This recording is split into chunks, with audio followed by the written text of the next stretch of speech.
He escuchado mucho hablar de una semana trágica, de una semana compleja, de una semana donde muchas cosas han sido dolorosas para la Argentina y dolorosas para nuestra democracia, y es cierto.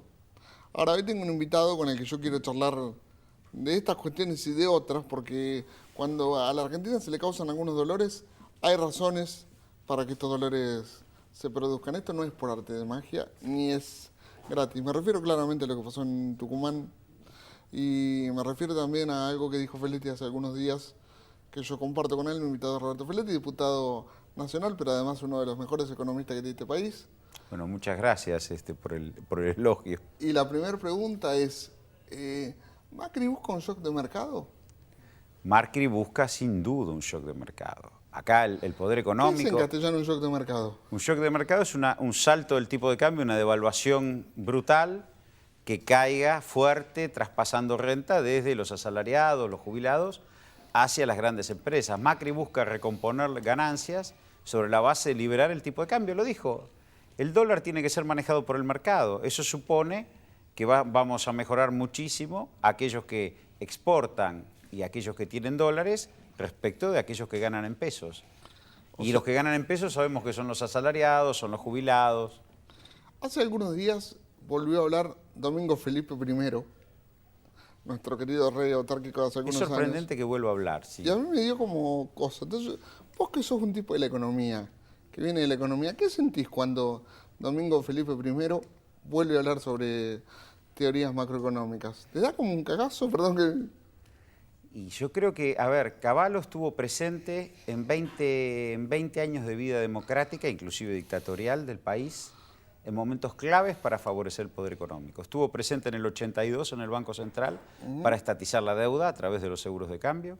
Estuvo presente en el 91 en el Ministerio de Economía para implementar el consenso de Washington en la Argentina.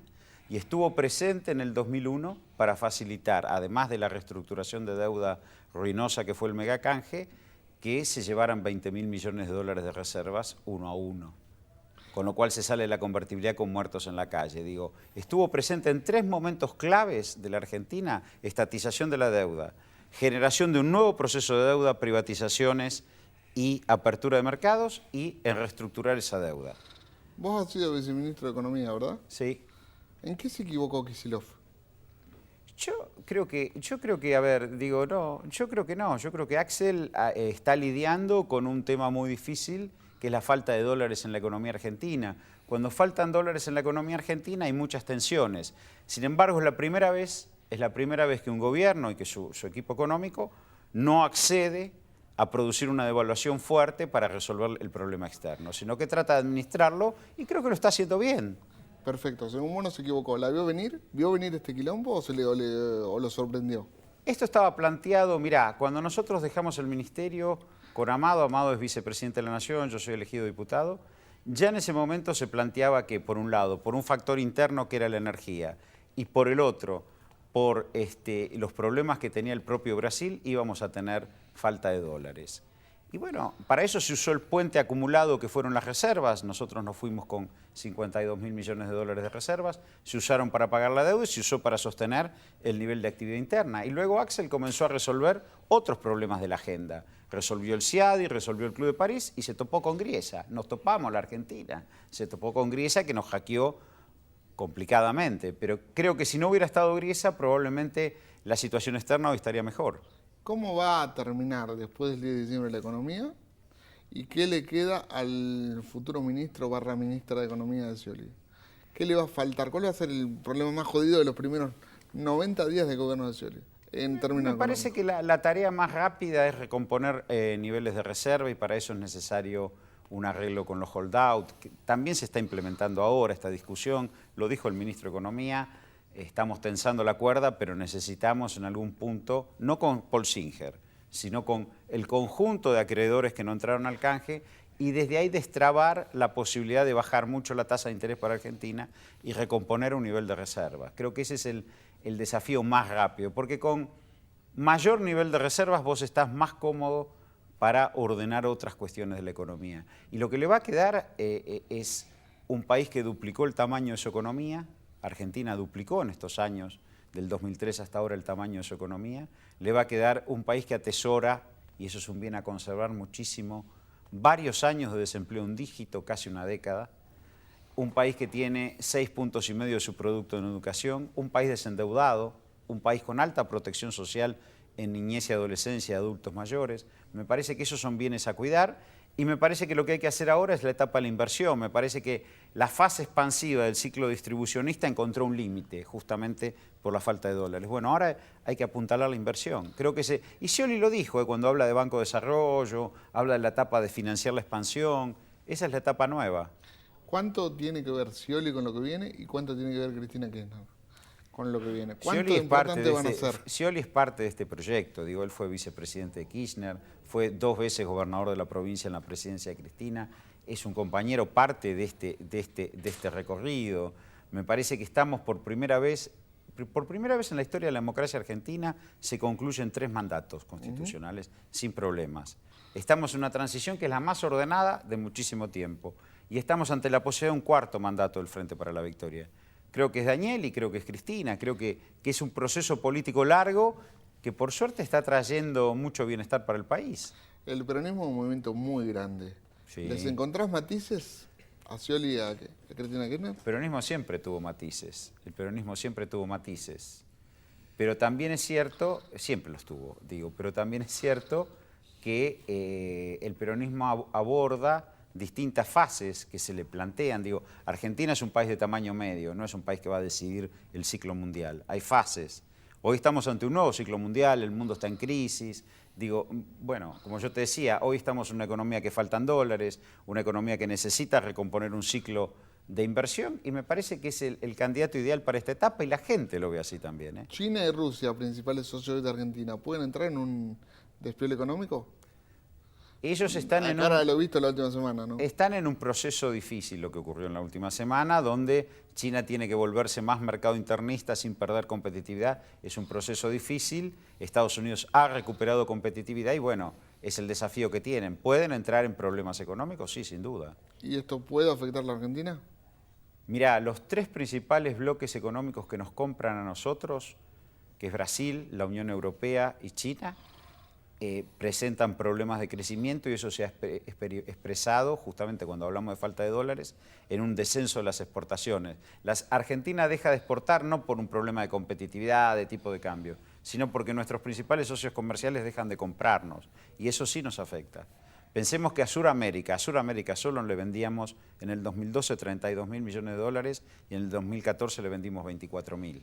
Predominantemente a Brasil. Eso nos afecta, sí, claro. Si hay tantas cosas que defender que las hay, ¿por qué pasan situaciones gravísimas como la de Tucumán?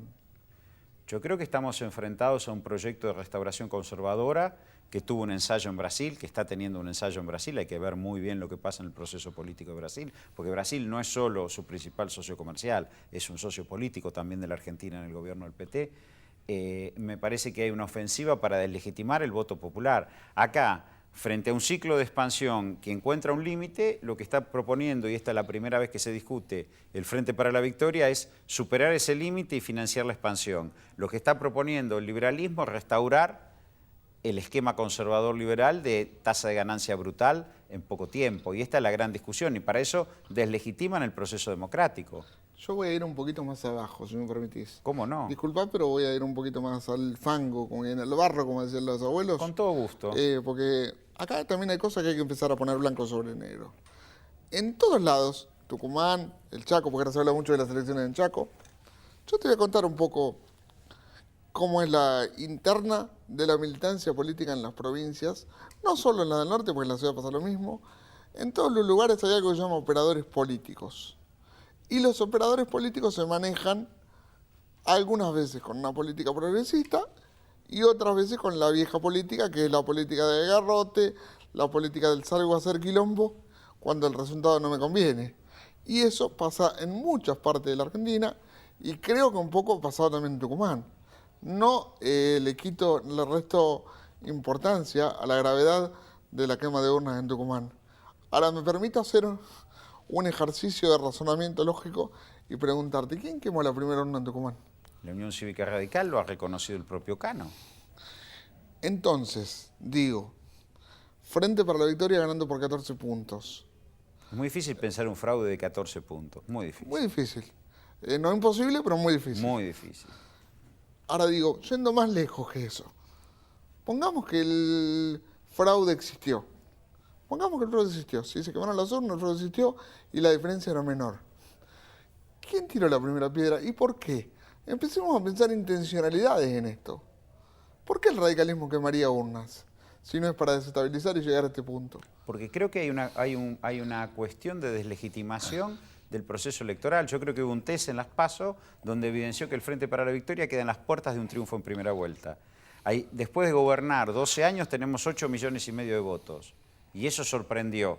Entonces ahora viene un proceso de deslegitimar electoralmente. Hay un proceso de buscar la deslegitimación electoral. Entonces una catástrofe climática como la inundación se vuelve un tema que, digo, es culpa de todo lo que no se hizo. Digo. Después se triunfa en Tucumán en un proceso político donde el gobernador Alperovich viene gobernando y la verdad que siempre ganando por buena diferencia. Se triunfa en Tucumán por 14 puntos, se habla de quema de urnas, se habla de fraude, movilizaciones de sectores medios cuestionando la continuidad institucional del gobernador. Digo, es complicado. Ahora guarda, porque los primeros impulsos de movilización no fueron los sectores medios, fue la militancia radical de Tucumán. Fue la militancia radical, siempre la movilización es política. Fue político. Pero hay un sector social que está dispuesto a acompañar un proceso en el cual no se siente contenido por el proceso electoral. Esta es la realidad, digo. Esto es lo mismo que ha pasado en Brasil. A escasos 3 meses de gobierno de Dilma, legítimamente ganando en primera vuelta, por más que la diferencia fue angosta, digo, inmediatamente hubo un planteo de que renuncie, que hay que destituirla, que no aparecen encuestas que no se sabe dónde, que no tiene legitimidad en el ejercicio. Bueno, estas cuestiones hoy están planteadas en el continente. Ahora también hay que prever que esto no sea un primer foco de incendio por si el resultado de la elección de octubre llegara a no gustarle a cierta parte del establishment. Sí, porque el establishment está apostando una... A ver, estamos en un mundo donde Estados Unidos plantea un desafío de competitividad al resto del mundo. Acá hay empresas muy poderosas que exportan y que ven ese desafío de competitividad como una amenaza. Necesitan... Dame nombres. No, yo no quiero dar nombres. Digo, hay empresas muy poderosas que exportan... podemos darlas, las nombres, pero digo, hay empresas muy... Y bueno, vos tenés hoy un desafío de competitividad en el acero, lo tenés el desafío de competitividad en los commodities, los tenés en la energía. Digo, hay empresas muy poderosas acá en la Argentina que durante todo este tiempo han exportado, hoy ven perder competitividad y necesitan ganar competitividad en el mercado interno. Y eso es recomponer tasa de ganancia. Piden devaluación, piden freno a la paritaria. Ese es el gran debate que hay hoy. Ese es el gran debate que hay hoy. Hoy hay, frente al desafío de Estados Unidos de competitividad al mundo, hay empresas que de nuevo vuelven a pensar en el costo argentino. ¿Te acordás cuando se hablaba en la convertida del costo argentino? Salarios, jubilaciones, ese es el costo argentino. Y esto es lo que está discutiéndose hoy. Entonces, el proceso electoral no va a convalidar una recomposición de la ganancia de esas empresas vía devaluación y vía freno a los incrementos salariales. Va a discutir la inversión. Obviamente que Argentina necesita un proceso de inversión, pero ellos tienen una urgencia de competitividad. Y esto está planteado. Digo, ¿por qué AEA quiere hacerse cargo? Vos que decís, ¿por qué AEA quiere hacerse cargo de la UIA? Esto está planteado en Arcor, está planteado en Techín, está planteado en Aluar, está planteado en Pan American Energy. Hay una discusión hoy donde hay empresas que frente al desafío que les plantea Estados Unidos giran hacia atrás y quieren ganar competitividad en la Argentina. ¿Y hasta dónde son capaces de llegar en la destrucción interna del país para ganar la discusión? Y si vos pensás que cuando después de un ciclo de distribución, ese ciclo de distribución en la Argentina, hablamos de proceso histórico, encontró límites y se forcejeaba para superar esos límites, y la respuesta era un golpe militar o la respuesta era un golpe de mercado. Digo, por primera vez, un largo ciclo de expansión de la economía encuentra un límite y hay posibilidad de continuidad institucional de que ese límite se supere y se cruce el umbral del desarrollo. Y esta es la tensión que hay hoy. Lo que me está diciendo, ya no tienen las botas, van por la plata. Antes tenían las botas durante la Guerra Fría, después tuvieron la posibilidad en el 89-90 de disciplinar mediante un virulento golpe de mercado. Hoy, como el país está desendeudado, está con nivel de reservas sólidas, no lo pueden hacer. Bueno, son los mecanismos que se han llamado golpes blandos o procesos desestabilizadores o fundamentalmente la deslegitimación de la voluntad popular. Pensemos que todos los golpes de Estado en la Argentina, cualquiera sea las formas que asumieron, que era la ruptura del modo institucional, tuvieron que ver con la deslegitimación previa del proceso democrático. Los políticos son chorros, no sirven para nada, hay corrupción. Que se vayan todos. Que se vayan todos. O sea, estamos camino a un caldo de cultivo que lo único que va a lograr es que los grandes monopolios ganen más plata. Esperemos que no. Estamos en una bisagra histórica de la Pero hay que Argentina. estar alerta y poder verlo. Porque Tres mandatos constitucionales concluidos, un largo ciclo de expansión, un largo proceso de desendeudamiento, la reconstitución de un estado de bienestar y un candidato como Daniel Scioli que discute cómo financiar la expansión. Frente a eso, la política del ajuste. ¿Y qué se hace cuando un opositor no reconoce la derrota? Y no, lo que se hace es gobernar. La respuesta es apoyarse más que nunca en el pueblo. No hay otra posibilidad. Al final tenía razón Cristina cuando decía que la comunicación directa con el pueblo era lo mejor, porque... Siempre la comunicación directa con el pueblo es bueno, si bien yo creo que también hay que apostar a instituciones populares que medien correctamente las políticas populares, ¿no? Digo, ¿y cómo haces para que esto no sea parte del negocio? Para que aquel que medie no se quiera quedar con un pedazo y negocie o mienta. bueno, siempre o son las tergiverse. tensiones, no lo vamos a resolver en este debate, las tensiones de la representatividad política. No, pero por pero ahí yo lo también podemos... creo en los sindicatos, yo también creo en las organizaciones universitarias, también creo en las organizaciones barriales como poleas de transmisión. Porque si no, es el líder, el pueblo, que está bien, ese ida y vuelta que tenía Perón, que tiene Cristina, lo tuvo el último 25 de mayo, pero también frente a una cultura hoy de medios muy poderosa, donde las pantallas permanentemente están en la casa como un gran hermano, vos necesitas a alguien que te toque el timbre y te diga, no, fíjate que esto que estás viendo no es así. O alguien que en la fábrica o que en el trabajo te diga un delegado, mirá, esta discusión que estamos dando no es así, lo que vos escuchaste en televisión es mentira, porque si no es muy difícil sostener el discurso del líder. Broda, Espert y Melconian, los tenés enfrente 5 minutos. ¿Qué le decís a cada uno? Como el Coñán he debatido mucho. Con Esper me parece que es muy difícil debatir con alguien que es tremendamente autoritario. Yo lo que les digo es la apuesta a la recomposición de la tasa de ganancia del poder concentrado no va a cuajar. El Frente para la Victoria va a tener un cuarto mandato y nosotros vamos a cruzar el umbral del desarrollo. Bueno, primero que nada te agradezco que hayas venido. No, al contrario. Ha sido un placer. Espero poder seguir dando la discusión como la damos. Me parece muy enriquecedor cada vez que tengo la posibilidad de escuchar los Feletti. Me parece muy enriquecedor. Me parece que da peleas donde otros por ahí arrugan, te lo voy a decir claramente. Algunos salen solo en campaña, incluso de los nuestros. Feletti viene llevando, por lo menos en los medios, la pelea hace mucho tiempo. Muchas gracias. Y eso es algo que se te reconoce como economista. Yo te reconozco como un tipo que cuando tuvo que salir con la espada en la mano a pelear contra poderes concentrados muy fuertes, lo ha hecho incluso frente a las cámaras. Vos lo dijiste, con Melconian debatiste bastante, cosa que para mí tiene un nivel de reconocimiento y tiene un nivel de ilógica. Siempre tuvimos un debate civilizado, digo. Bueno, civilizado es discutible porque un día te dijo una cosa, otro día te dijo otra. Vos mismo lo has demostrado. Sí, pero bueno, yo valoro el debate civilizado, lo valoro. Cuando el poder económico se oculta da miedo porque está conspirando. Yo prefiero que haya debate. La verdad, es un placer tenerte.